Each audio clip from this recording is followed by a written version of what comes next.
also annex the invoices as well along with Section 9 application. Here, the appellant was filed before commercial court. So kindly allow me, I will bring on record everything on affidavit in reply. You have a breakup of this. Please note. You have a breakup of this. Breakup of this, my lord, 3 fermenters they have supplied. For that, my lord, 23 crores and remaining amount we have already paid. Remaining of only 14 crores it is left.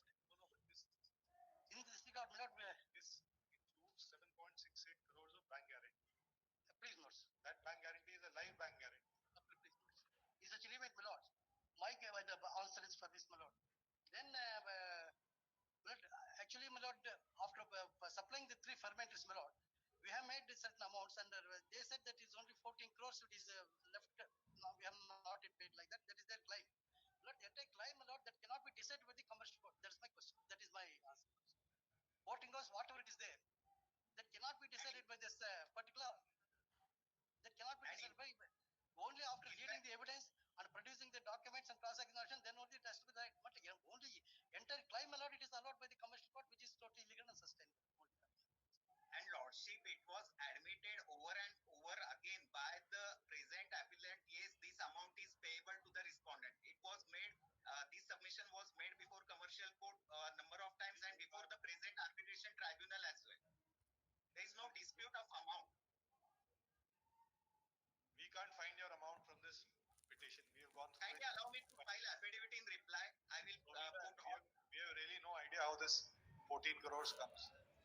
It assumes that 9 crores you have admitted, 23 crore table you have given, the balance seems to be 14 crores. This 23 crores includes a bank guarantee which you have given, which is not in cash. So obviously he can't give you a security for that amount. I will file. Kindly allow me to file. You said they've supplied the plant and he's selling it, and therefore you require an order restraining him from selling it. You can't restrain him from selling his assets and yet take a security. Both will overlap. If you want to secure your claim, you can only secure your claim by one security. According to you, even if we accept only 14 crores is payable, and that is against supply, after having injuncted the person from selling any asset of his, there is a question of further security. Right, lordship, it's not only I'm the only supplier. There you are the unpaid seller, no? Yes, lordship. An unpaid seller you may want security for the amount, or you may want security for the assets. Having got the security from the asset, you can't replicate it again. All his assets, he's restrained from selling all his assets. Where else is? Right. Lordship, kindly allow me to put it on record by way of affidavit. In order to let the security amount be, he will not alienate any of his assets. Yes, we are ready to give the charge. We don't transfer. We don't alienate. That part you can argue your claim before the arbiter. Please note. Yes, lordship. All rights and contentions be kindly kept open before arbitration tribunal. That's right.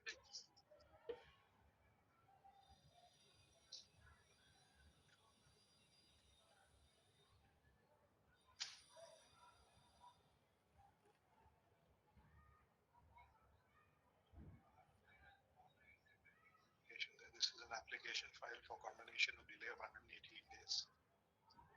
The appellant states that he had filed a writ petition which was not maintainable, and thereafter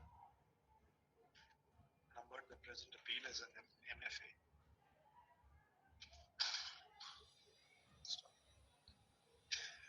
View of the application, seeking condemnation of delay is allowed. Next paragraph.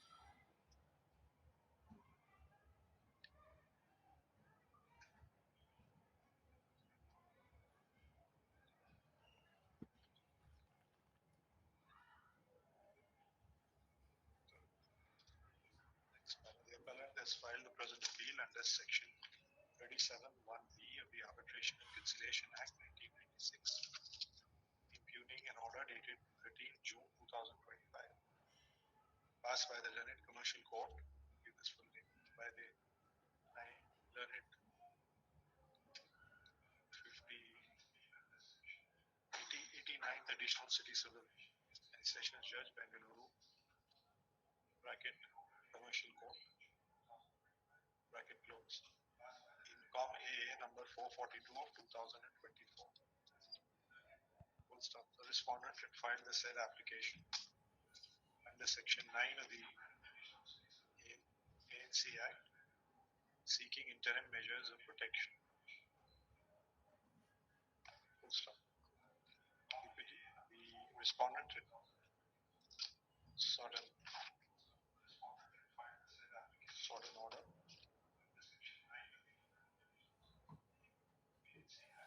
and as I filed the said application, inter alia playing as under, just take it from page 81. Just say A and B.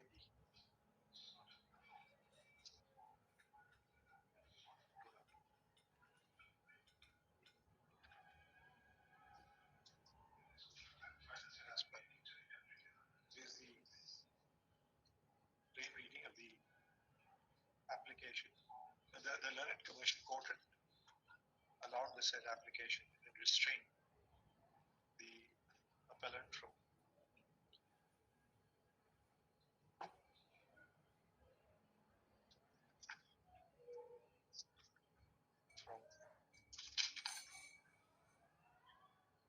creating any third party interest or in any manner alienating the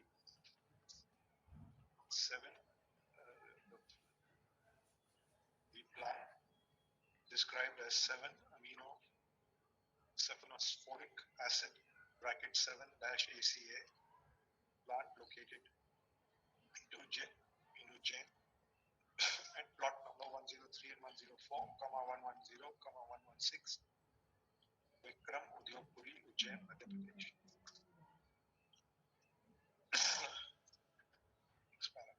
Additionally, the Learned Commercial Court had also directed the appellant to furnish a security equivalent to rupees 462 50 146 rupees 14 crores 62 lakhs 50,146 only.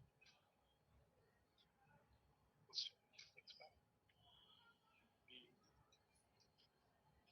appellant had filed a said application. The respondent had filed a said application seeking interim measure of protection in the context of the claims,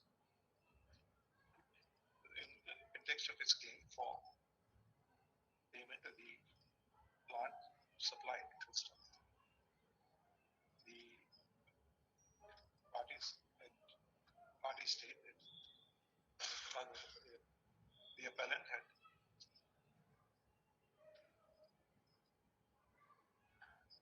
or just the parties had entered into a techno-commercial discussion on 7th August 2023.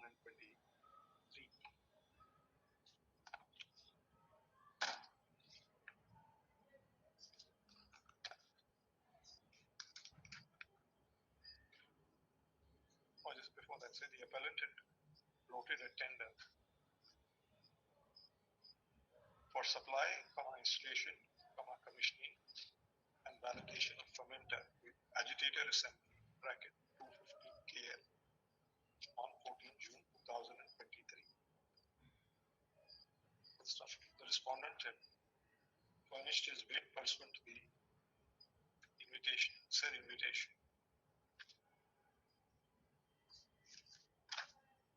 and was declared a successful bidder. The respondent agreed to manufacture, supply, install, and commission fermenter with agitator assembly as per specifications.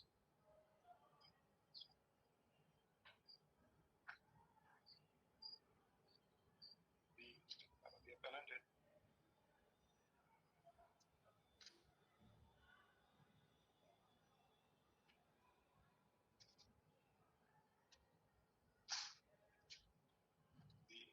in terms of the contract between the parties,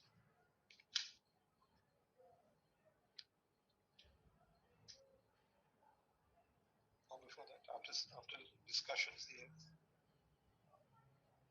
appellant had issued a purchase order dated 9th October 2023. In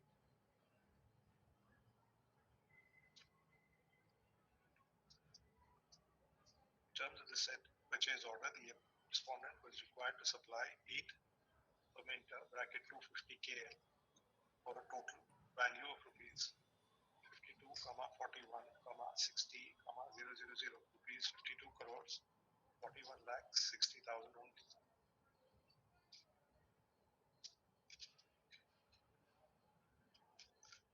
So the respondent claims that it has, pursuant to the purchase order, supplied 3 fermenter units. So it claims that it is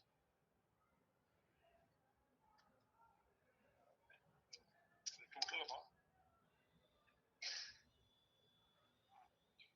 So the appellant claims that although it had the claim acknowledges that the respondent acknowledges that it received rupees 9, 36, 37, 354. Claims that a further amount of rupees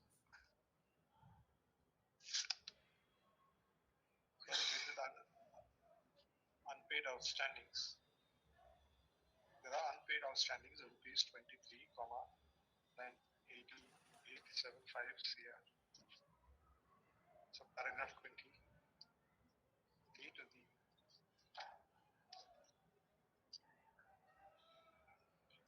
application filed under section 9 of the ANC Act is set out below.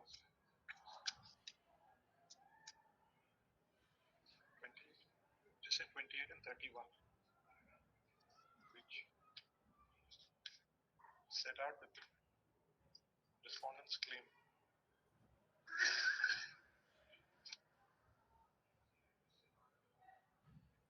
are set out below. It is apparent from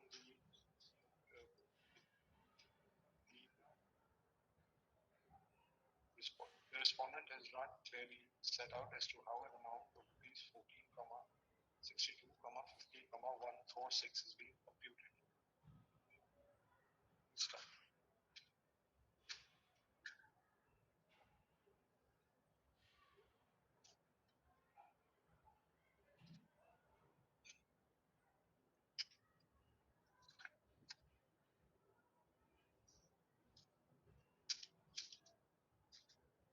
Notwithstanding the above, the Clearing Commercial Code has acceded to the said prayer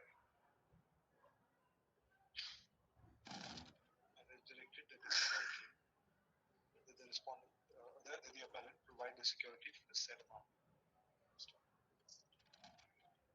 Next paragraph.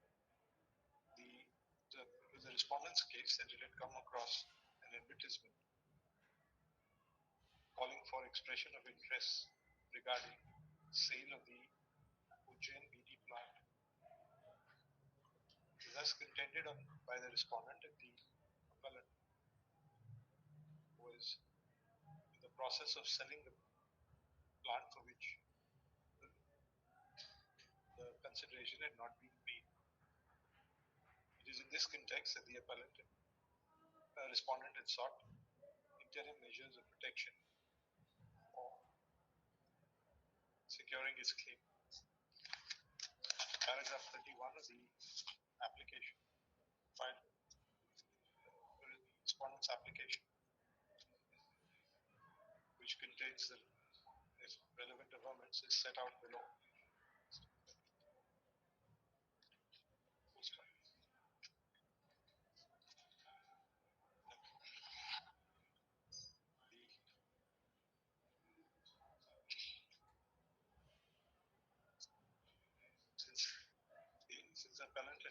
Since the respondent had sought for interim measures of protection for protecting its, for preventing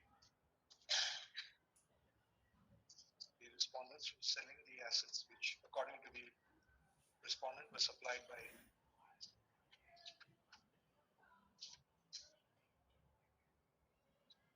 an additional, and the same was, since it's supplied and the same was exceeded to, the further direction to secure respondents claim would would it, would, is, would essentially result in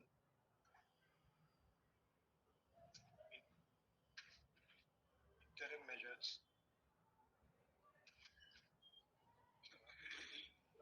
It will result in overlapping interim measures. The petition is, if the respondent's claim is confined to rupees 14, 62, 15, 146, the, at best the learned commercial court would have granted orders for securing the same, subject to being satisfied that such an order was necessary, and failing which there is the respondents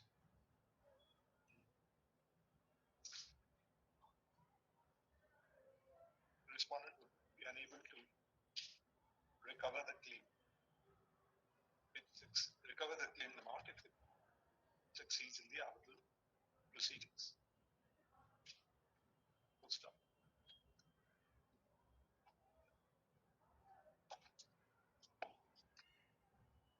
However, we find that there is no prima facie finding for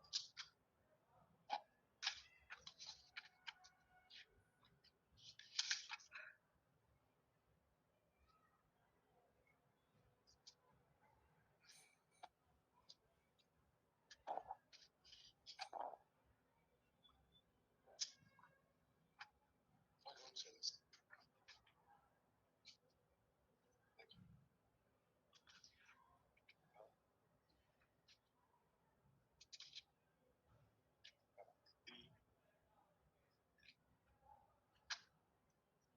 The appellant, in clear of the view, the private clear of the view that since the respondent has sought for an order restraining the appellant from waiving any third party rights in respect of the plant supplied by the said order would be an apposite measure of would adequately secure the allay the apprehension that the appellant was in the process would alienate the said property without any recourse, leaving the respondent without any recourse. Full stop.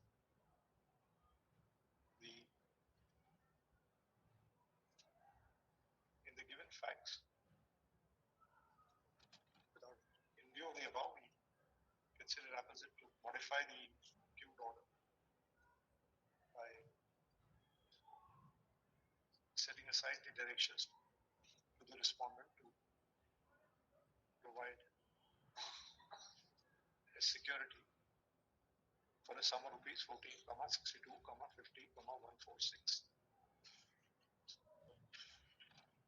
The appellant is restrained. The order restraining the respondents, the appellant from alienating the plant in question would continue to be operated. Stop.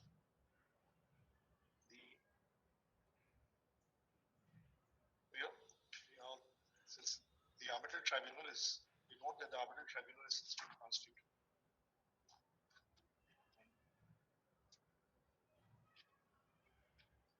We clarify that this order would not preclude the parties from seeking further interim measures of protection before the arbitral tribunal if necessary. Stop.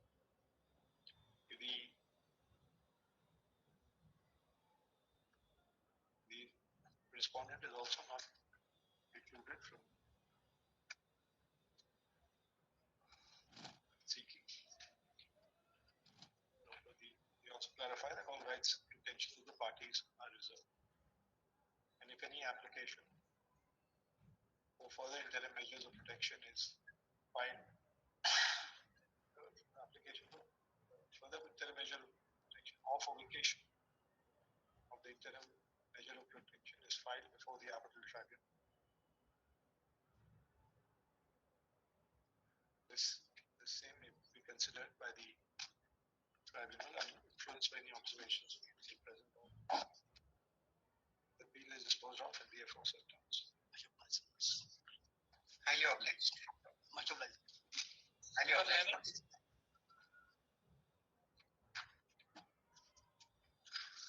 Corresponding number 3, 4, and 5. Serial number 11.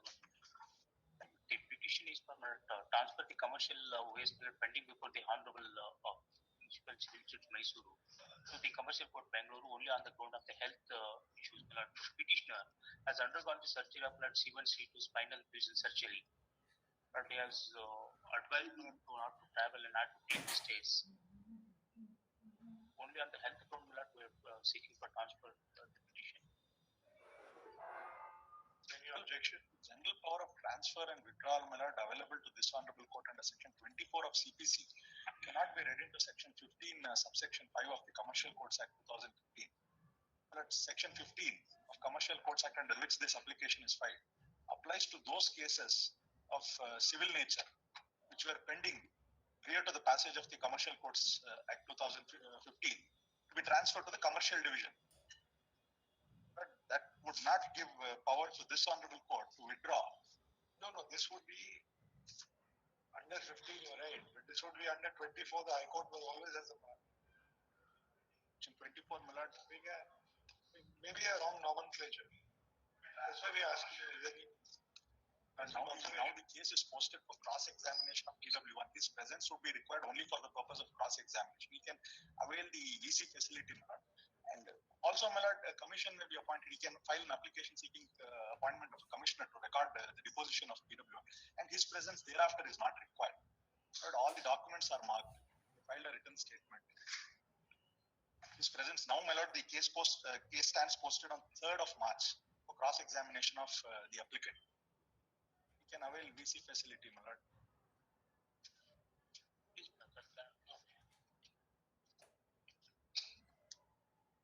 The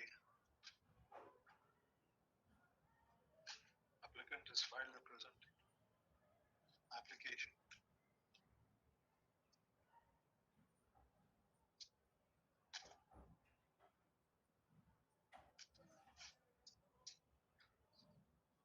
Respondents will not be insisting the petitioner to be present before the court will not immediately hearing for cross examination.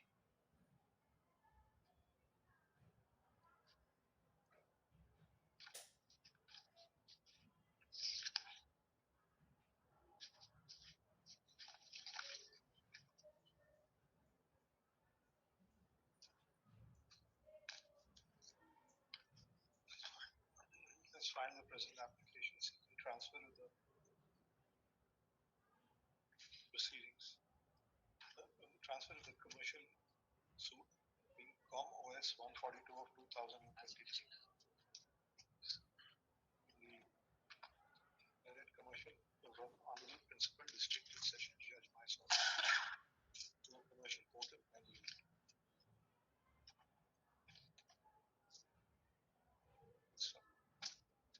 The applicant is the defendant in the sense.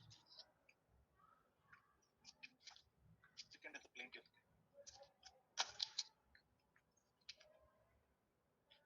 Plaintiff in the sense. Plaintiff.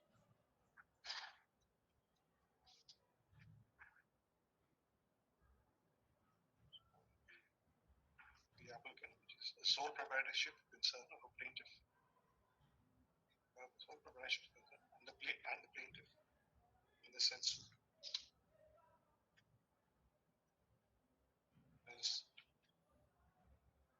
saw the transfer on the ground officer where stop.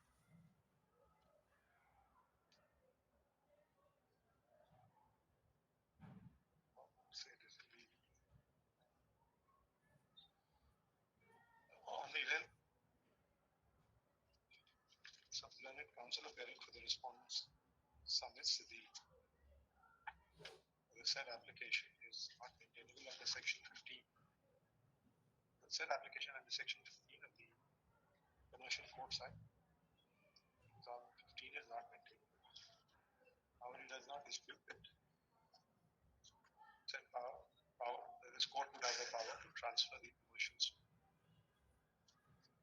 from the learned commercial court in Mysore to Bangalore under section 124 of the CPC. Stop. On merits, he submits that the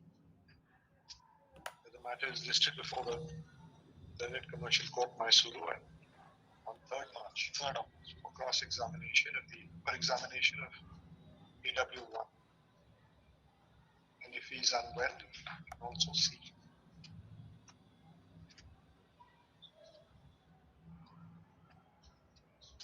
examination in chief is over. Examination of documents are not. Cross-examination. The stage for cross of PW1. Of PW1. And the proprietor, the sole proprietor of the plaintiff, the bracket. And if he is unwell and if he cannot travel to Mysore, the cross-examination will be conducted through video conferencing. He also submits that the respondent would have no objection if a court commissioner is appointed for conducting the cross-examination in Bangalore. Also, learned counsel appearing for the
take the valuations of the property, and I am required to take the money, my lords, from the.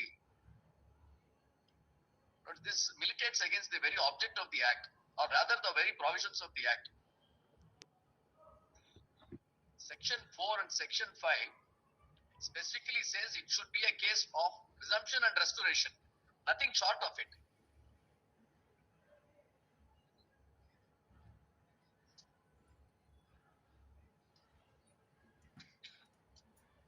And direction number 3, if your lordships were to see, my lords, if the petitioners fail to pay the value of the sites, again militates against Section 4, subsection 2.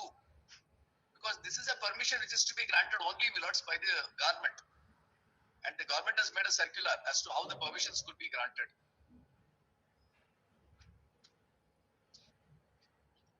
I have not sought for any interim orders, my lords. I am only taking out notice. There's no notice in this. This is I make a submission. There are several connected writ petitions. yes. All the writ appeals filed against those orders have been withdrawn by them. This is the only matter. In fact, on the last date, they had sought time to take instructions whether they want to withdraw this appeal. Why? We are not withdrawn anything. No, I am under On instructions to say, 3/11/2020. I don't know, but so far as the grantees are concerned, my lords, I think we have Yes, not sir. withdrawn any. May I pass on one such order, my lord? No, some of them are obviously said that Yes. they have withdrawn. Lord, they have withdrawn on the ground with the memo, my lord. The appellant prays to withdraw the above mentioned appeal as the assistant commissioner has passed the order in so and so as per the directions issued in WP number 23357 of 2011. In the event of the order passed by the assistant commissioner, the appellant prays to withdraw the above mentioned appeal in the interest of justice. Therefore, the assistant commissioner must have passed an order for resumption and allotment of lands to the petition. That's the only order that he can pass. The only order that In he this, can pass is this. he is also Mr. A.M. Fernando was He's a party to that. yes, my lord, one of the connected writ petitions, man. All the writ petitions, my lord, except this writ petition, which is impugned in this writ appeal. All the other writ No, separate lands were involved. please, my lord. And separate parcels of land must be involved in this whole. He says now that's built up, so the court has passed this order. Pursuant to it, the assistant commissioner must have passed some orders. I take instructions as to what is the status, my lord. Now fail money.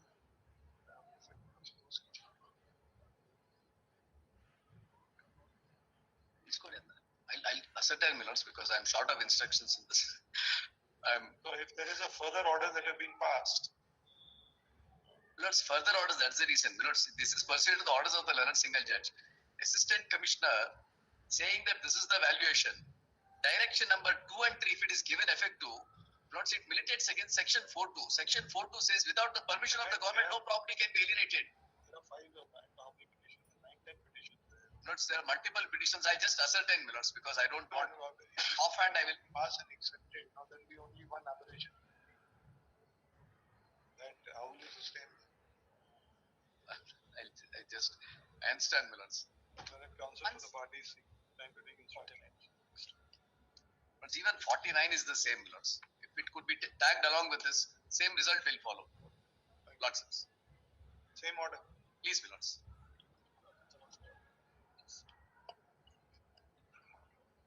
23rd March.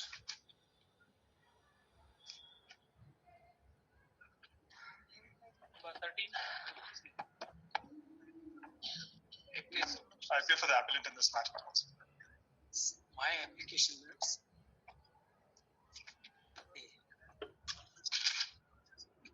I appear for the appellant in this matter, my lords. For the learned single judgment, the order page. It's an intra-court appeal, my lords, if I may. This is my But, application.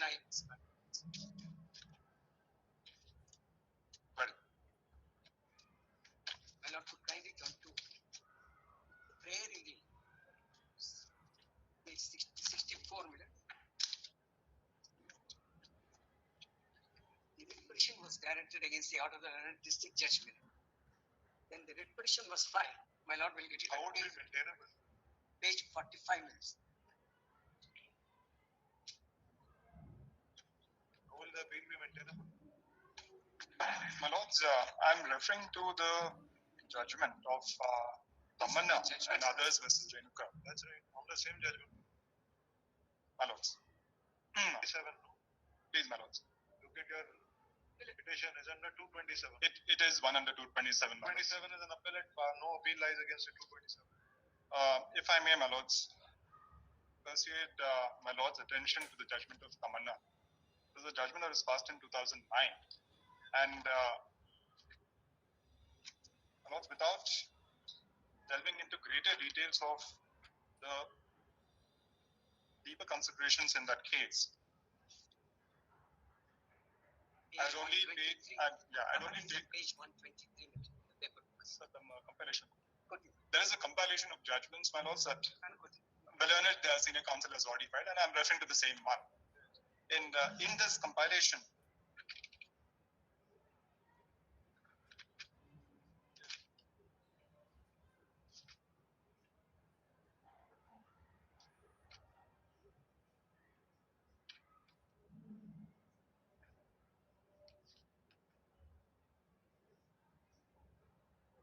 if I may request your lordships to kindly take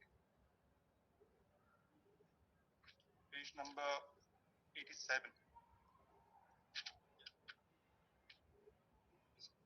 Yeah, ink page 87. I'm so sorry, my lords. We could directly come to ink page 119. In fact, the conclusion in this judgment is right there.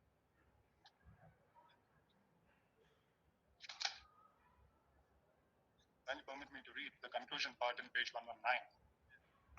Dissecting the core issue under reference, reframe comprehensively from any angles. The questions referred to by order dated 7 November in Saraswati batch of cases and by order dated 18 December 2007 in Karigowda case with the larger bench are answered as below. The first question referred to the larger bench by order dated 7 November 2007 in Saraswati batch of cases is as follows. Whether the finding recorded by the division bench in writ appeal so and so, by judgment dated so and so, holding that the intra-court appeal as maintainable, which is contrary to the decision of another division bench in Vishnu Ganapati Nayak case, requires reconsideration in light of pronouncement of the full bench in Pattidar's case, is answered for want of necessity that same would not serve the gainful purpose. In 12.2, the second question referred to the larger bench by order in Saraswati batch of cases is, in view of the amendment made to section 9 and 10 of the Karnataka High Court Act, that is, in terms of Karnataka Act of 73, inserting clauses 9, 12, B and 10 4A, whether an intra-court appeal under section 4 of the Act is maintainable on the order passed by the Divine Single Judge in exercise of the powers under 227 or under 226 and 227 of the Constitution of India is answered as follows. There is a Constitution bench in the Supreme Court. Judges, 7 judges bench, 227, no appeal will lie. It's an appellate. The distinction is it's an appellate. It's not a original side proceedings. The distinction, my lords, again, is that because in the Karnataka High Court Act, there is a specific inclusion under section 10, under 10.4a, which would indicate that there are powers of the division bench to go into matters where orders have been passed by the single judge under the exercise of the original side. On the 227. On the original side. Let's see where does it say 227. Please, my lords. I could request your lordships to kindly take yes, but not section 10 of the Karnataka High Court.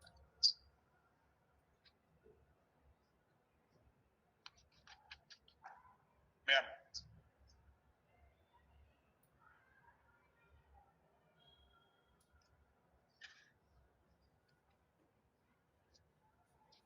That's right. Original judgment, order or decree.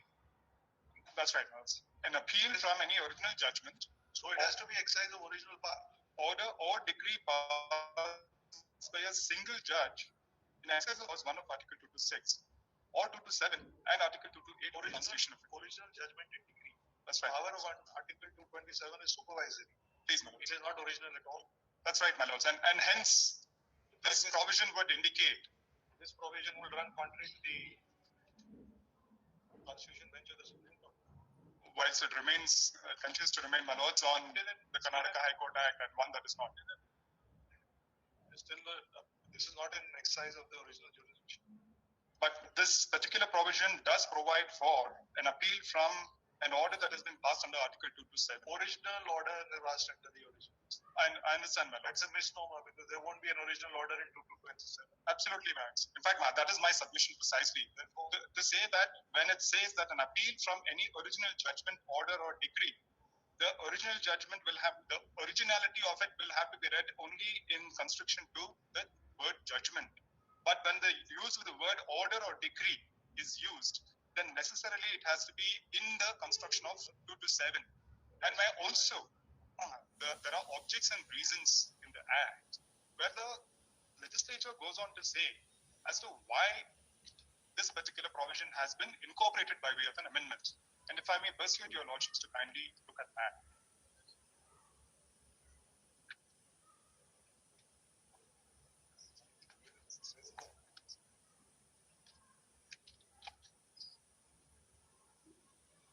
My lords, this is part of the Amending Act 12 of 1973, and if your lordships would permit me to read this. Read as this. At present, all applications under Clause 1 of Article 226 and 227 and 228 of the Karnataka High Court Act. I'm so sorry. This is part of the reasons, amending objects and reasons of the Karnataka High Court Act. I'm so sorry. The 1973 amendment speaks of objects and reasons to bring about that particular amendment. This amendment of Section 10(4)A was brought about, my lords, back in 1973.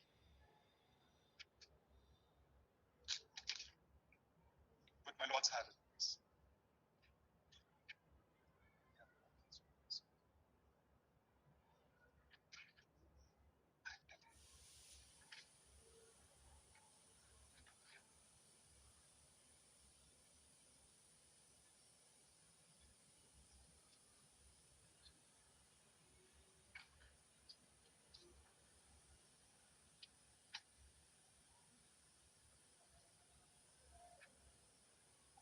So sorry, my lords, I don't have an additional copy to pass on to the court.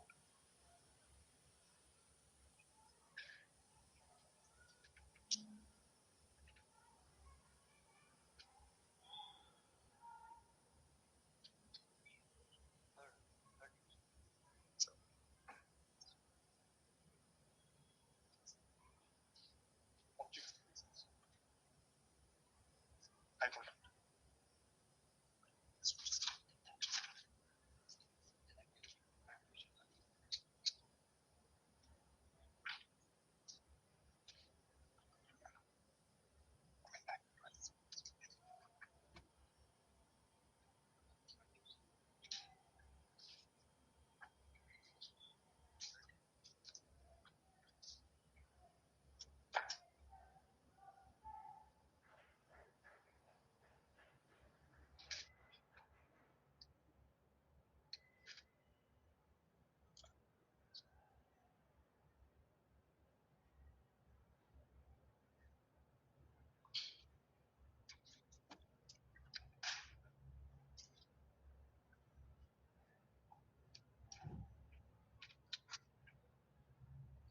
If you read it the way you are reading it, not contrary to the 7th page.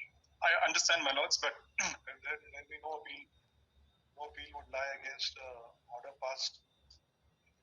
Can only lie against orders passed on the original side. I understand, my lords. So typically, most judgments that have gone to Supreme Court are also matters where letters patent were invoked. And under letters patent applicable to different high courts as modified, those were restrictive provisions. Apart from that judgment rests on it rests back 227. Yes. So 170 of the section 170 of the supervisory jurisdiction has been 107 of the Government of India Act, my lords. 107 of the Government Please, my lords. Yes. Yes, my lord. 107 of the Government of India Act and said this is now a transition. Transited to this provision. Therefore, it may not be, it's not our original site, but it's not it's more in the nature of an appellate site exercise. Yes. Supervisory power, which cannot be amenable to judicial review. And that is also, my lords, if I may, was specifically in the context of letters patent excluding it, and hence. No, even the thought that you have one supervisory, then you have supervisory over supervisory. I understand, my lords, but because of that, how will that work? Because of the amendment that the Karnataka legislature specifically brought out addressing this particular issue. This amendment has been seen in Tamanna. Yes, my lords, this has been addressed in Tamanna, and even here it doesn't say that the appellate side will. If we could look at Tamanna, my lords, going back to. Examine it. Give your submissions of this. I'm obliged.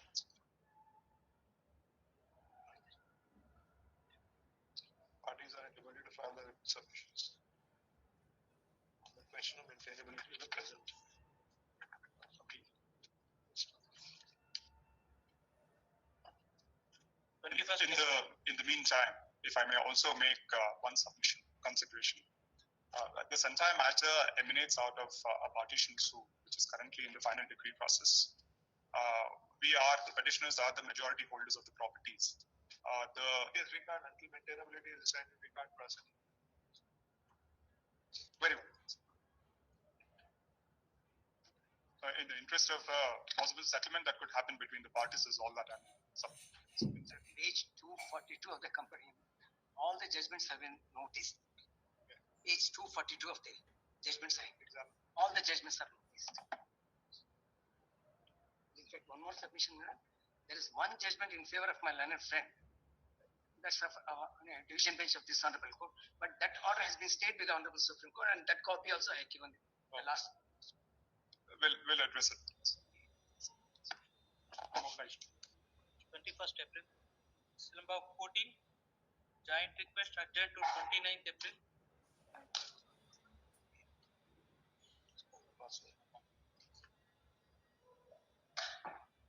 It's a passover matter. Number 30. List 2.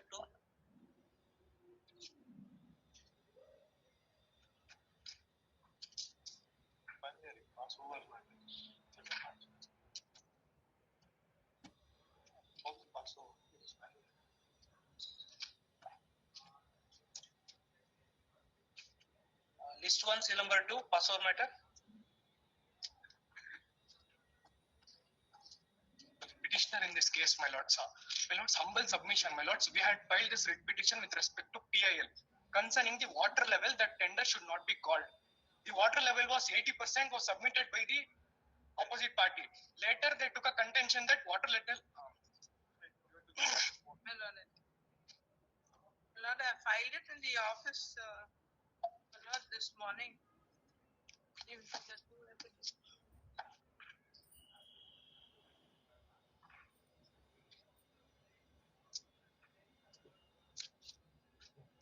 So please take affidavit.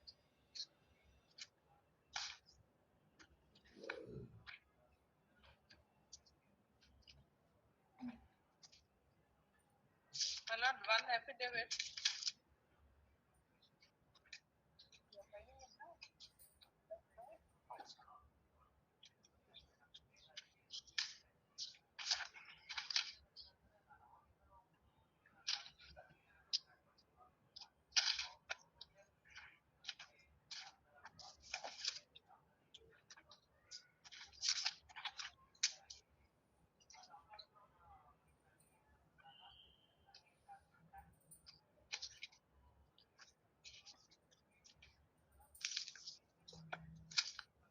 I filed the affidavits of respondent number 4 and respondent number 6, my lord.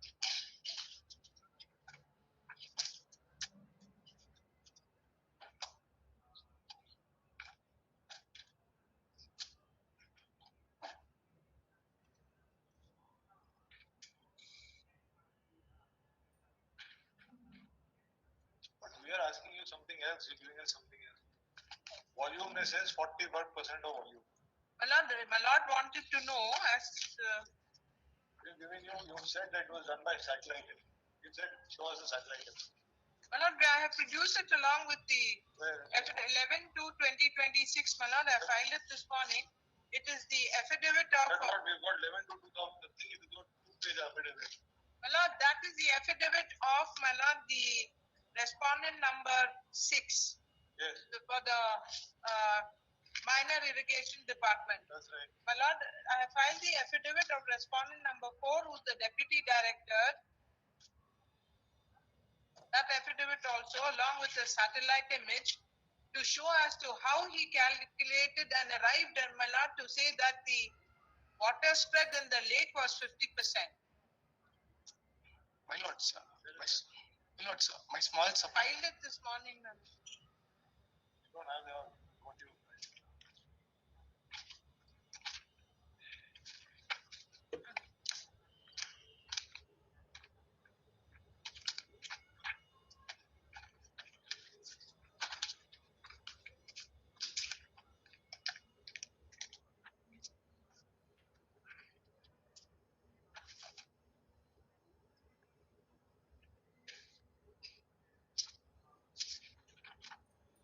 This is how he arrived at, my lord, to say that it was 50%.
my lord, sir. Small submission, my lord, sir.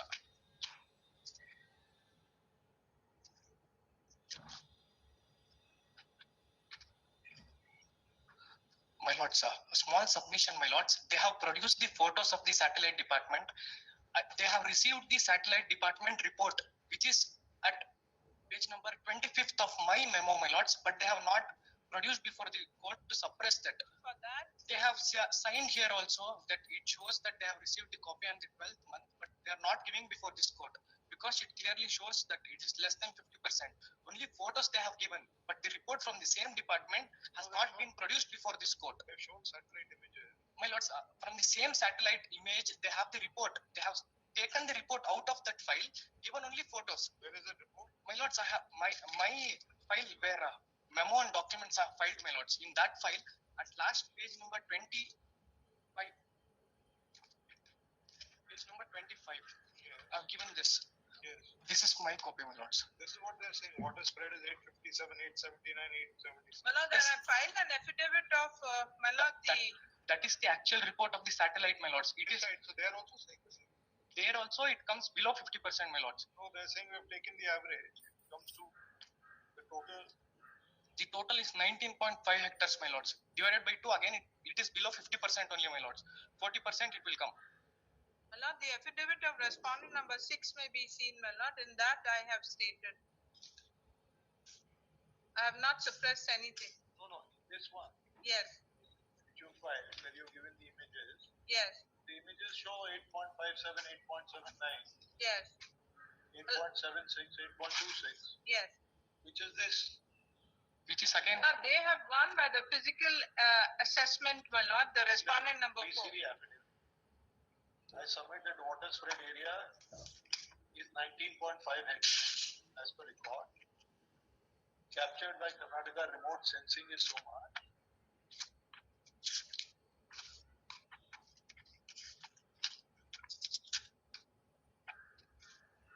Yes. Where does he get it? He says I've got a satellite image. Satellite image says 8.26. No, my lord, lord, it shows 8.57 in page 4. Just see para 2 of your affidavit. Para 2, my lord. Yes. My lord, the satellite images on 13/8/2025 was 8.57, which my lord gets it at paragraph in page 4. 8.79, my lord gets it there only in the same paragraph, in the same page.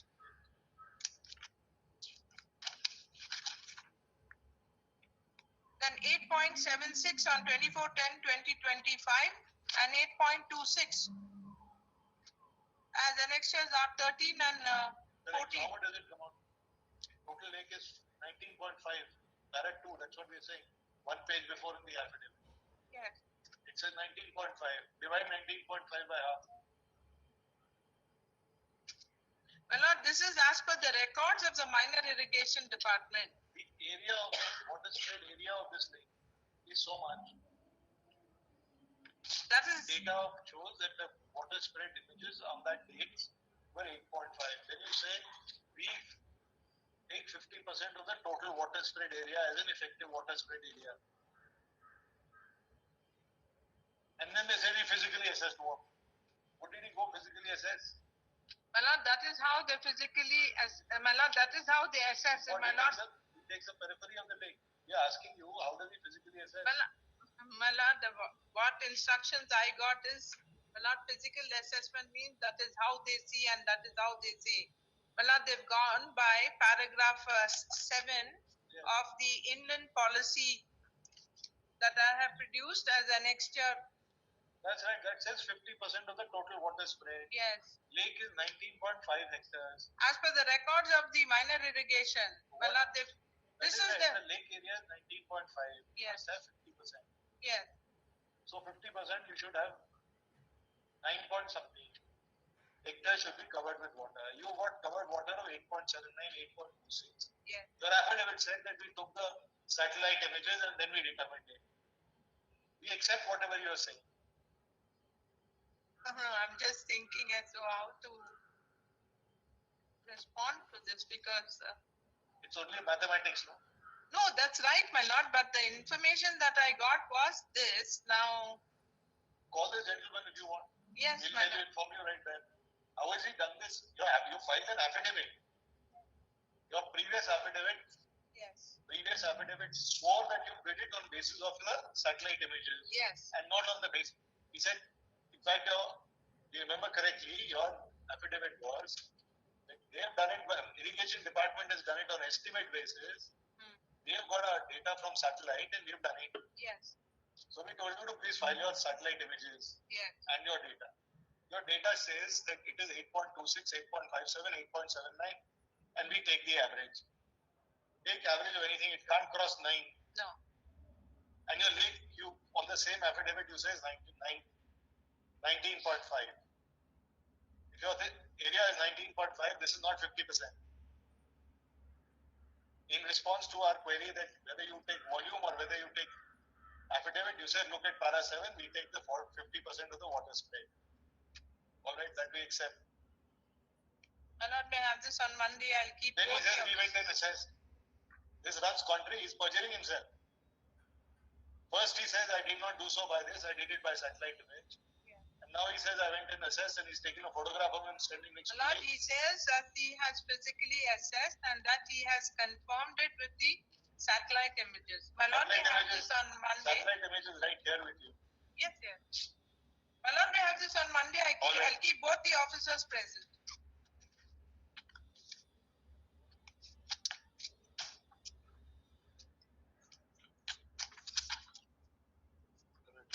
AGS 6. Time to take further instructions. The concerned officials shall also be present for the assistance of take instructions. And the concerned official shall also be present for assistance. Obliged.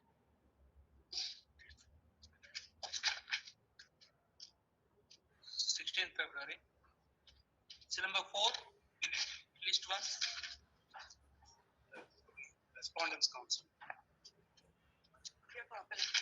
Apologies for not appearing in the first. Yes. Your Lordship, my instruction is that my clients are trying to settle the matter, Your Lordship. Yes. My instruction is that the appellants are trying to settle the matter with the respondent. They are not settling. I don't know who they're settling. It's a bit like El Dorado or a promised pot of gold. It's been going on since Lordship, 2019. there are several other. Hence, I seek a short adjournment, Your Lordship. Your Lordship, and we have engaged senior counsel also, Your Lordship. Kindly a short. It is not present in the first hearing. We have passed over. Your Lordship. It is not present in the. Your Lordship, a short adjournment. I request a short adjournment, Your Lordship. We have even. We are in talks with the respondent, Your Lordship, for settlement. We had adjourned it on this. Your Lordship, kindly have it tomorrow, Your Lordship. Short adjournment, I am requesting, Your Lordship.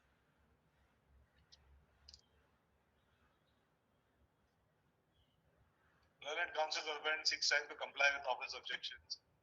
Request for adjournment is made by the learned counsel for the appellant. It is. Once again, yet again, a request for adjournment is made by the learned counsel for the appellant. The request is. There's no stage. No, Milord, Your Lordship made it clear on 2511. On 2611, they go to the executing court and again file an application for stay. I don't know how that's possible. Maybe that's rejected. That you will tell. Please, we'll point. Please. 29th April. Great. Please.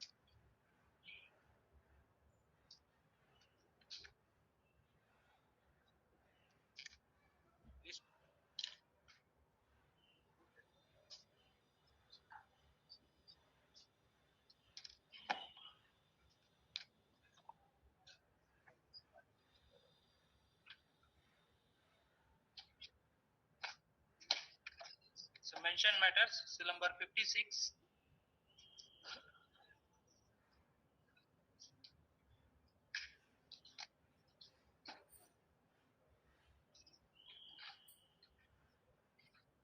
For the respondent. Appearing for the appellants, my lord, we have engaged a senior counsel, my lord. Kindly pass over.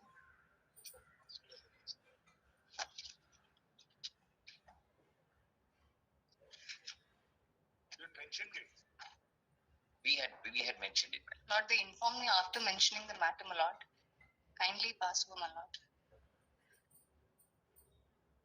We can't give you this. We'll have it. Put it in next week. Yes, my lords, preferably list 2, my lords, so that There's no list to it. Tom, you mentioned it. great. 19th February. Grateful. December 57. Mentioned matter. Appellant's counsel.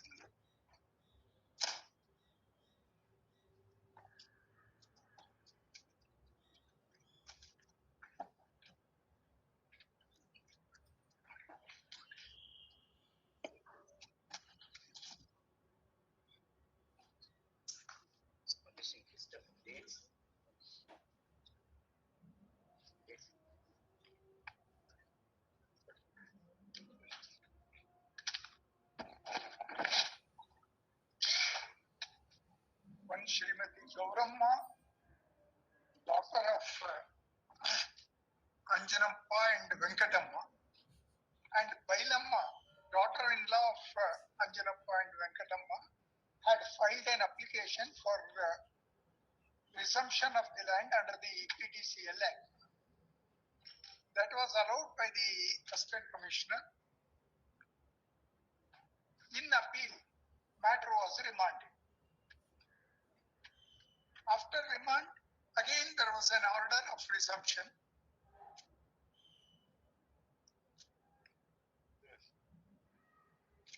After that, they applied for permission to sell the property under section 4(2). Permission was granted almost 1 year after the order. After that permission, the present appellant purchased the property.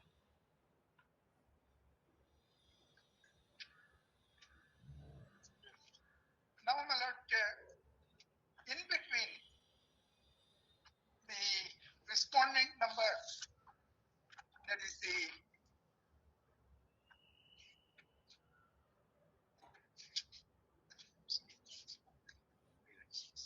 respondent number 5 and 6, that is the party in person before this court, my lord.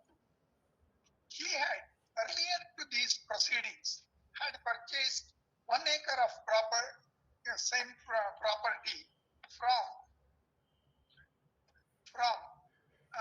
Venkatamma. At that time she was alive. He had purchased 1 acre of property from Venkatamma. His case was, he was not knowing about the proceedings before the assistant commissioner. I'm sorry, he had purchased from one B.G. Muniappa, who in turn had purchased it from Venkatamma.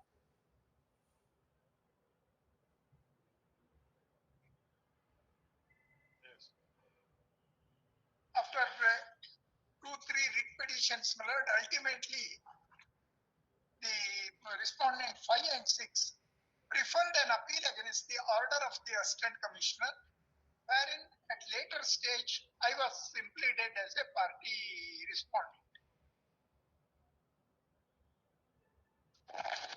The deputy commissioner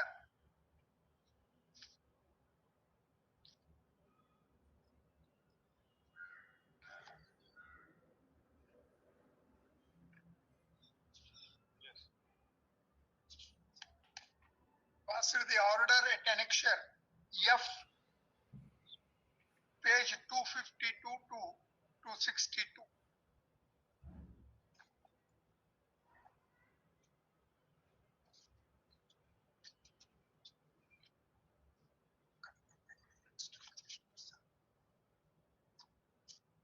He reversed the order of resumption. Thereby, application of bylaw was rejected. By that time, I had purchased this property, therefore I preferred the writ petition.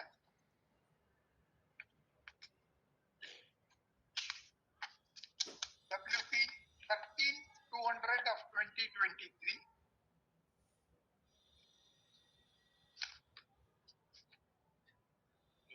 and 13-192 of 2023.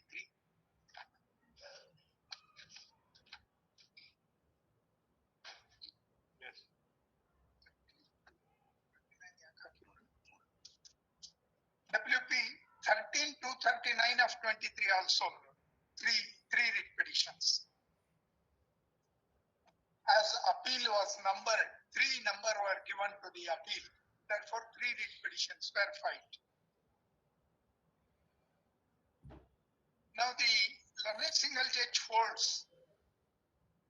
Your lordships would get the points for consideration at page 78.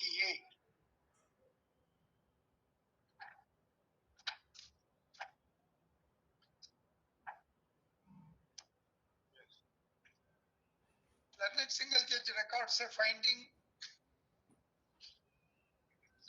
that on the first resumption order, as per the rules, possession was not restored to Bailamma and Gauramma as required under law after issuing notice, etc. That was not done. Without being in possession, they could not have sought for permission. The order granting the permission was not under challenge, but learned judge records a finding they could not have made an application for granting permission. The authorities who granted the permission also, without noticing any one of these aspects, have granted permission. And my sale in my favor is also in a way set aside on the ground. Permission itself was not a proper application, not a proper proceeding, therefore sale also should go. He levies a cost of 5 lakh on the appellant and 10 lakhs on the government, which appears to have been waived on a later date. The lordships would get the directions as issued by the learned single judge.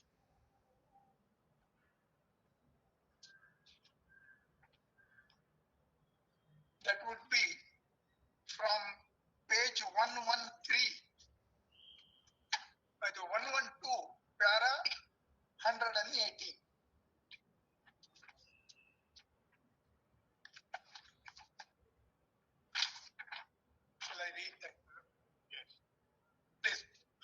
118, I'm reading para 118.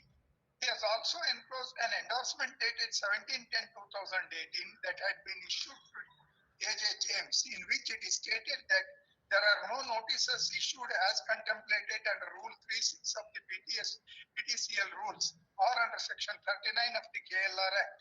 This thus fundamentally establishes that no steps were taken in the manner specified under the PTCL rules and Section 39 of the KLR Act pursuant to the order of resumption dated 2/9/2014, and the persons in possession, James and Govindraju's family members, were dispossessed in accordance with law.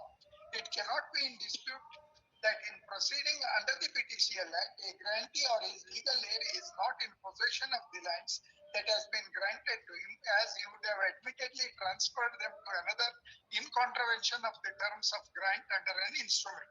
It's only after this transfer is declared to be null and void can the transferee be evicted and the lands be restored to the grantee or his legal heir.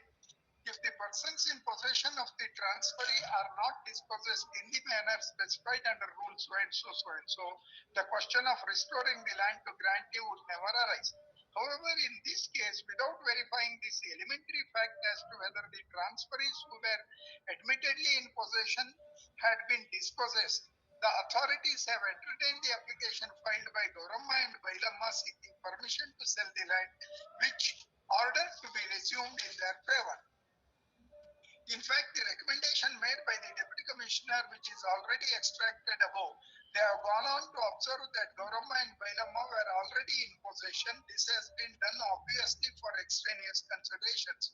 In fact, pursuant to the complaint lodged by James, an inquiry has been ordered by the government, and the Regional Commissioner has submitted a report that there are several illegalities in the grant of permission, and steps should be taken to cancel the permission accorded.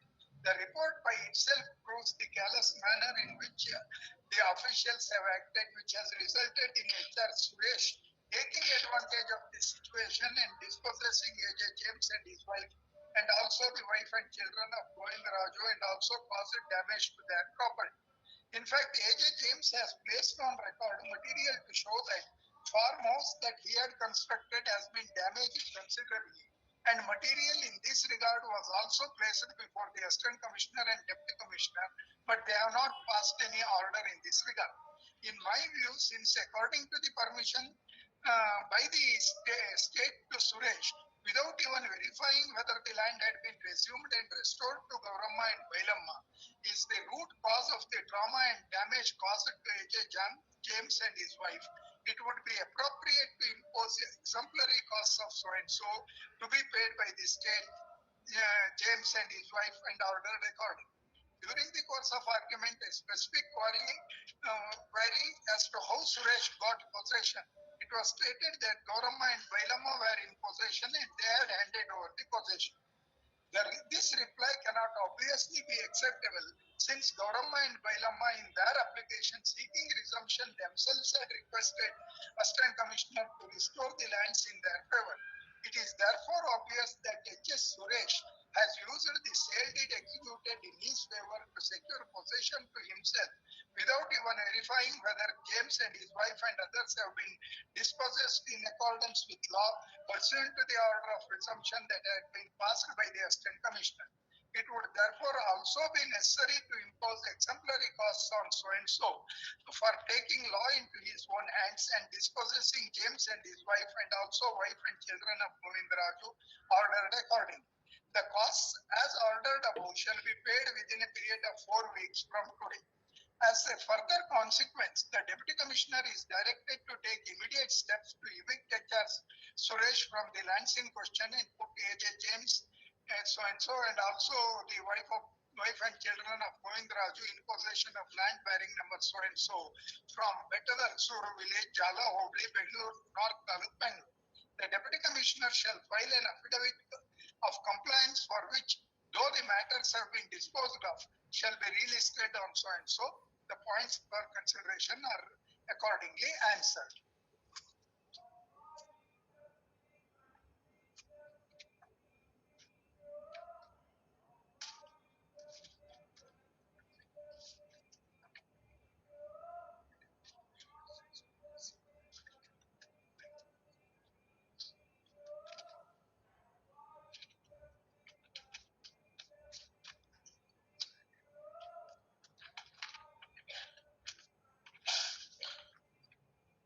as regards the finding on point 3, Roman point 3.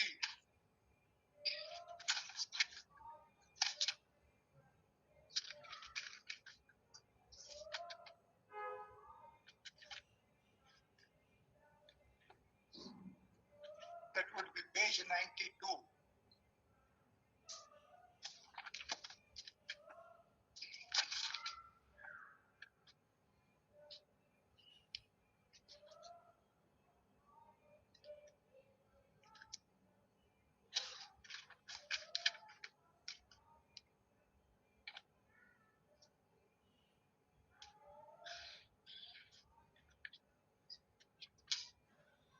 Para 88. Shall I read it? Yes. Sri so-and-so sought to contend that in respect of lands temporarily granted on lease under the GMF scheme and subsequently confirmed would also be subject to condition of non-alienation for a specified period, since Anjanappa was a person belonging to scheduled caste and provisions of PTCL Act would be attractive. He relied upon the judgment rendered by the apex court in Gundaya's case to contend that the decision of the full bench rendered in Hambamma's case, which had approved an earlier full bench decision in Chikkakullegowda's case, has been reversed, and it has been held that even in respect of the land which had been leased temporarily for a period of non-annulation would apply, and if they were breached, PTCL Act could be invoked. Firstly, this argument in this case would not apply, since it is already held that false claim was made in respect of Koramara Venkatamma's land on the specious plea that it was the land granted to Anjanappa. If the land in question was not granted to Anjanappa, the question of invoking PTCL Act would not arise at all. However, this question has been raised. The same will be considered. In Siddhamma's case, a division bench of this court, while dealing with a case in which land was allotted under GMF scheme, had thereafter been confirmed, and in that context had held that Rule 43, so and so, which related to the grant of lands to person to whom lands has been previously leased, would not make Rule 43G, which imposed the condition of non-alienation, applicable. The judgment was approved by full bench in Chikkakullegowda's case. However, in that case, full bench was not concerned with the land granted under the GMF scheme and was actually dealing with a case where lands had been temporarily leased to certain persons belonging to scheduled caste and scheduled tribes before the commencement of Mysore Land Revenue Amendment rules and were subsequently granted under Rule 433. Full bench in that case approved the ratio laid down by the division bench in Siddhamma's case in the context of Rule 43G not being applicable to a land granted under Rule 433. But since the case was not concerning a land granted under GMF scheme, same cannot have no application directly. This decision of the full bench was approved by another full bench in Ambamma's case, which held that the period of 15 years non-alienation cannot be applied for lands granted under Rule 43J.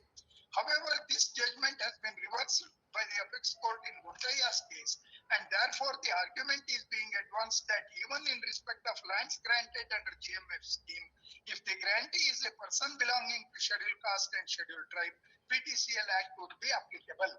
It must be noticed that Gundaya's case also, the apex court was dealing with a case in which lands has been granted to persons belonging to scheduled caste, scheduled tribes who had been given the lands on a temporary lease and thereafter granted them permanently, and was not dealing with land which had been granted under GMF scheme. In my view, therefore, reliance placed on the judgment can be of no avail. The then government of Mysore, much before the rules were framed, which brought in Rule 43G, had issued a government order on 11/4/1942, which sought to increase the lands under cultivation and thereby enhance the production of food grains, which were in short supply. In this government order, it has been stated as follows. The committee which was appointed by the government in October 1940 to investigate this question stressed the need for increasing the output of paddy and toggery and other pulses in the state for meeting local requirements. The total area under paddy had varied from about 7 lakh acres to 8 lakh acres a year, according to the conditions of rainfall and water supply and tax and trade statistics show that Mysore has had to import every year 10 to 20 lakh pallas of paddy valued at 50 to 100 lakhs of rupees. In view of the international situation, the problem of supply of rice has become very acute, owing to difficulty of obtaining supplies from the places from where the state was importing it. It has therefore been imperatively necessary to devise measures to grow more paddy locally so that the requirements of the people of the state may be satisfied. A scheme has already been sanctioned by the government for a period of 3 years by which the deficit is intended to be converted in part by increasing the production by in 21 talukas of the state.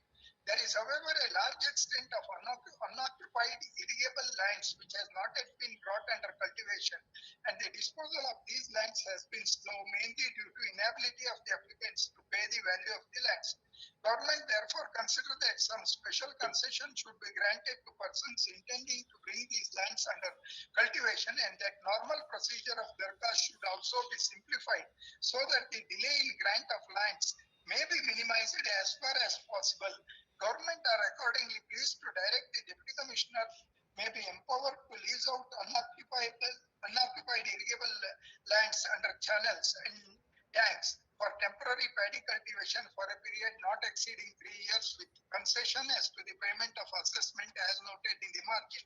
The persons who bring the land under cultivation will have the option of purchasing the lands for a reasonable upset price at the end of the period of lease, that is 3 years. They are further pleased to direct that paddy cultivation on marshy lands may be encouraged by waiving the assessment provided the lands do not use channel water directly. It must be noticed here that the government did not make any special reservation to persons belonging to depressed classes, nor did they extend any concession to them specifically. This scheme was thrown open to public in general and was made available to any person who came forward to put unoccupied lands to cultivation, given the background that there were severe shortage of grains and imperative steps were to be taken to increase the production. The order in fact states that the normal procedure of darkas should be simplified so that delay in grant of lands were minimized. Thus, the government order was in essence a relaxation to the normal land grant rules, which contained various restrictions on granted lands. If the lands were permitted to be occupied for putting the same under cultivation, and if the occupier is given the option of purchasing the same after 3 or 5 years, if he has bought the lands leased to him under cultivation, it is obvious that such kind of grants cannot be imposed with restrictive clauses which would be applied in respect of normal grants. It must be kept in mind that under the normal land grant rules, the procedure for reserving the lands to depressed classes and allotting it to them because they belong to depressed classes would make it a granted land, which would in turn attract the restrictive clauses. However, if the lands are allotted in relaxation of the rules, obviously the restrictive clause can have no application. It must also be stated that a division bench of this court in writ appeal number so and so has held that lands granted under GMF scheme cannot be considered as granted land as defined under PTCL Act, and the PTCL Act can have no application. This decision has also been followed in WP so and so. A coordinate bench of this court in so and so followed the said decision and held that provisions of PTCL Act would be applicable. Inapplicable in respect of lands granted under GMF scheme, and this decision was affirmed by the division bench disposed on so and so, which is also confirmed by the apex court in SLP number so and so. In the light of the fact that the apex court has confirmed the decision of the division bench holding that provisions of PTCL Act would be inapplicable to lands granted under GMF scheme, the arguments of so and so cannot be accepted. There are, however, a few disturbing facts of this case which brings to light the harassment that a citizen has had to endure, and it has become necessary to pass orders remedying the injustice caused. As already noticed above, an attempt was made to usurp the land granted to Koramara Venkatamma by contending that she was the wife of Anjanappa and has sold the land after his death in contravention of the terms of the grant. Even though the land had been granted to her distinctly and independently. This crucial and key aspect was totally lost sight by the authorities and the lands were ordered to be resumed. After the order of resumption was passed, authorities have committed a blunder which has resulted in catastrophic consequences on innocent people. Under the provisions of PTCL Act, more specifically 51A thereof, Assistant Commissioner is empowered to make an order to take possession of such land if he had been satisfied that transfer of the land granted was null and void. He is also empowered to take possession after evicting all the persons in possession in prescribed manner. Thus, after holding an enquiry and on being satisfied that a granted land has been transferred in contravention of the terms of the grant made, the Assistant Commissioner can declare that the transfer is null and void and thereafter also take possession of the land by evicting all persons who are in possession of the same, however in the manner prescribed. Proviso to so and so in fact stipulates that no order shall be made unless the person to be affected by the order is given a reasonable opportunity. Under section so and so, he is thereafter required to restore the land to the original grantee or his legal heir, and only if that is not practicable, the land is deemed to have vested in the state, and the state will have to grant the land to persons belonging to a scheduled caste. And state has framed so and so rules. Rule 3 is quoted. Notice to be given before taking possession and then restoring the possession.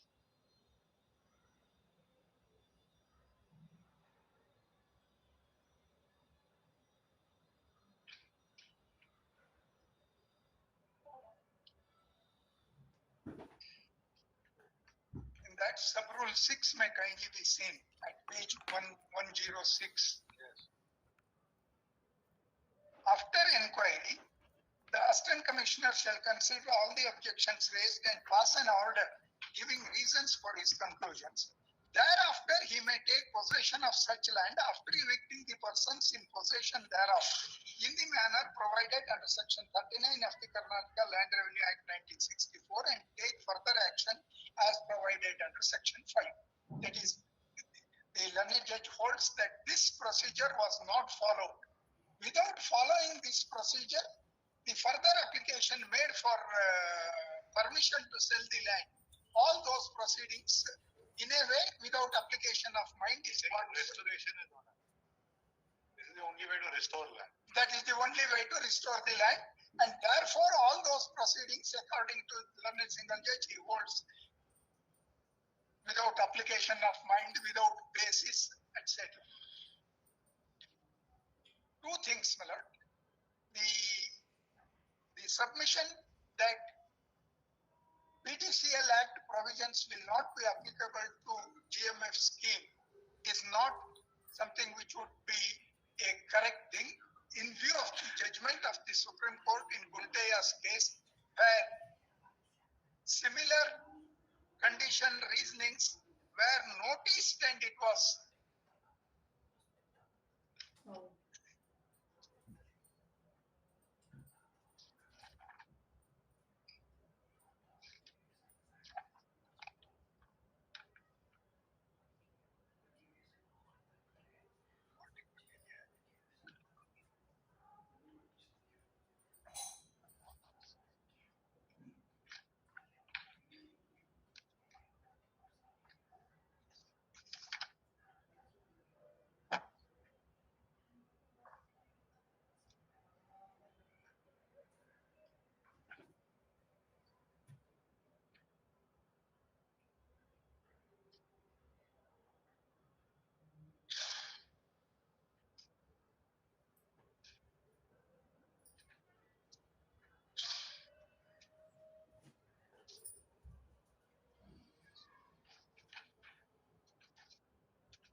permitted to read the judgment in full.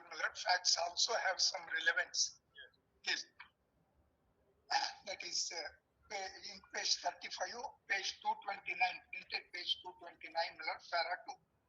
Under the Karnataka Land Revenue Amendment Rule 1960, certain lands were granted to members of SC, ST Initially, these lands were given to them on temporary lease and later by virtue of rule for 43J of the rules 1960, these lands were given to them permanently with a restriction that grantees shall not alienate these lands to third parties for a period of 15 years. These lands were granted to them during the period 1959 to 65. Karnataka So and So Act 1978 came into force on 1179. Section 4 of this act is to the effect that any transfer of land made either before or after the commencement of the act in contravention of the terms of grant of such land or law providing for such grant shall be null and void, and no right, title or interest on such land shall be conveyed nor be deemed to ever to have conveyed by such transfer. The persons who obtained the grant of government lands contrary to the condition regarding alienation transferred the properties to third parties. In some cases, even the transferees had effected further transfers of such land to others. Section 5 of Act 2 of 79 empowers the Assistant Commissioner to pass appropriate orders for restoration of the land to original allottee in case of any transfer was effected contrary to Section 4 of the Act. Section 5 of Act 2 of 79 provides that an Assistant Commissioner on an application by any interested person or on information given in writing by any person or so moto of such inquiry, if he is satisfied that the transfer of any land granted is null and void as provided under subsection 1 of Section 4, may by order take possession of such land after giving reasonable opportunity of being heard to the person evicted and restore the land to the original allottee. An appeal is also provided against the order of the Assistant Commissioner under Section 11 and shall have overriding under Section 11. The Section 11 of the Act further states that Act 2 of 79 shall have overriding effect over other laws. In all these cases, the original allottees who were either scheduled caste or scheduled tribes transferred the property to third parties without obtaining previous permission of the government.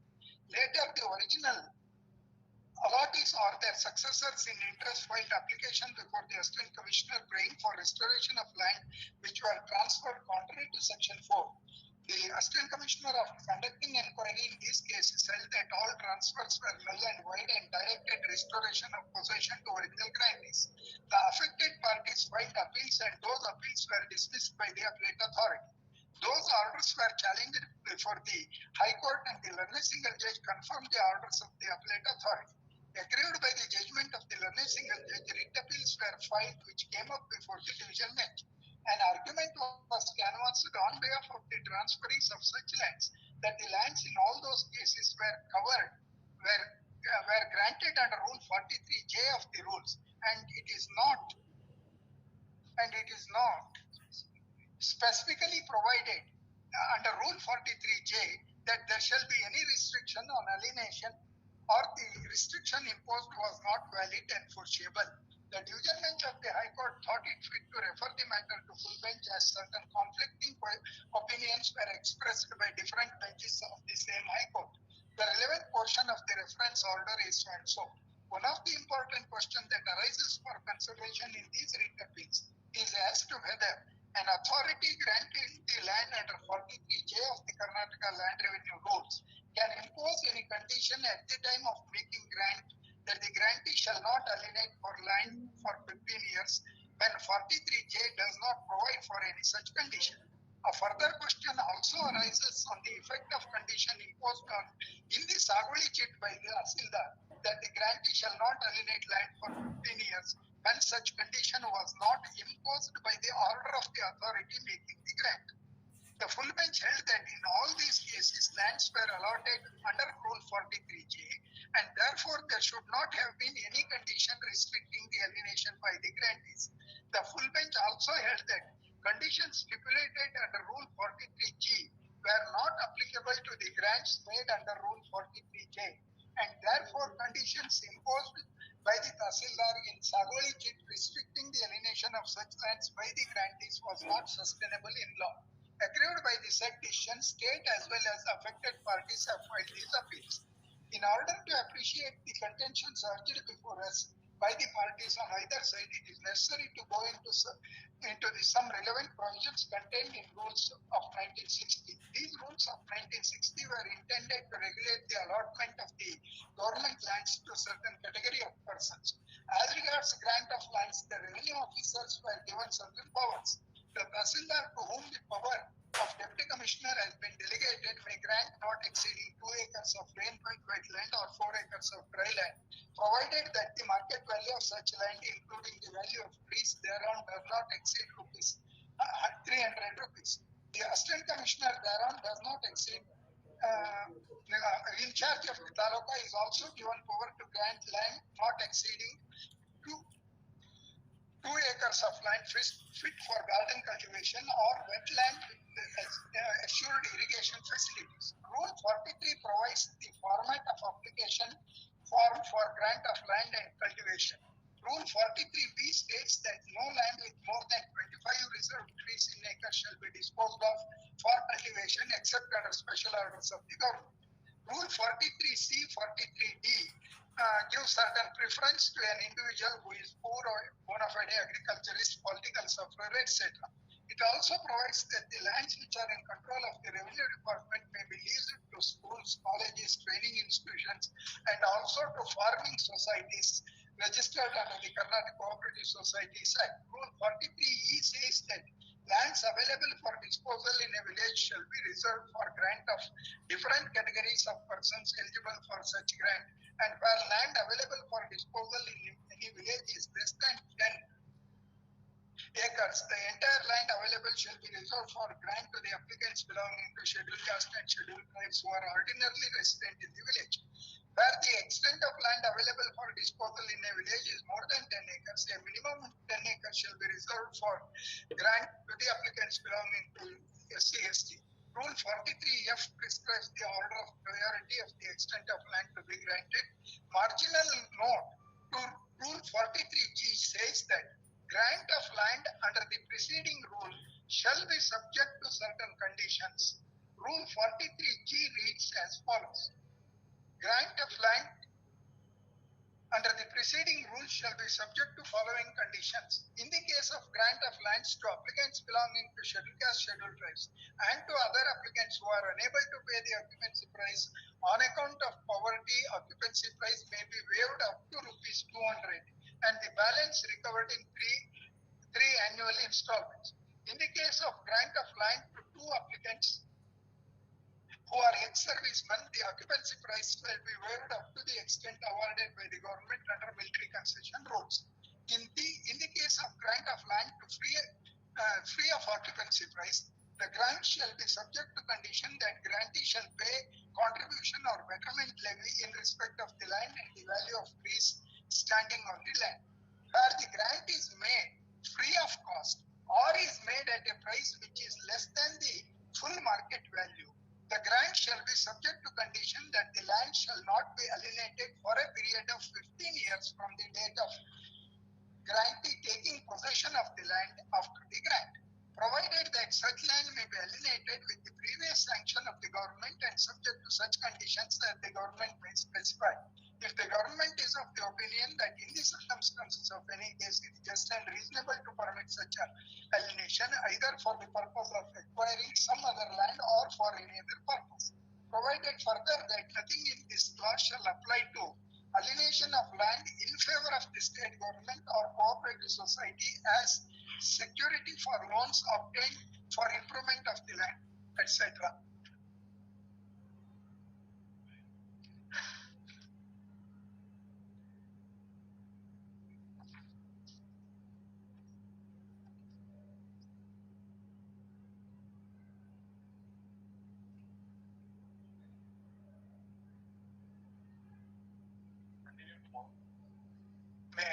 May I make a request? Tomorrow I'm not here. Can it be Monday, Tuesday, any day when I'm there? Tomorrow I'm not here. I don't know, Monday we put some matter. Any other day, tomorrow I'm not here.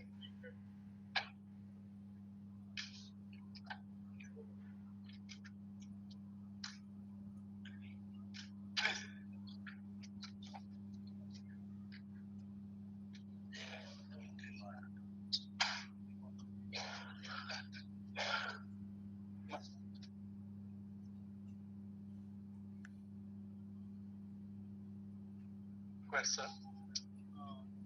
This vexatious litigation, he has also mentioned in the same writ appeals, set of writ appeals, that 10634, last time I mentioned, he has taken a stay on KLR Act in that court, and there he is referring this status quo order, and that also may be got listed along with this. Along with this, so that and multiplicity of proceedings. You can make a mention after this matter. Your Lordship's kindly, the interim order may kindly be continued.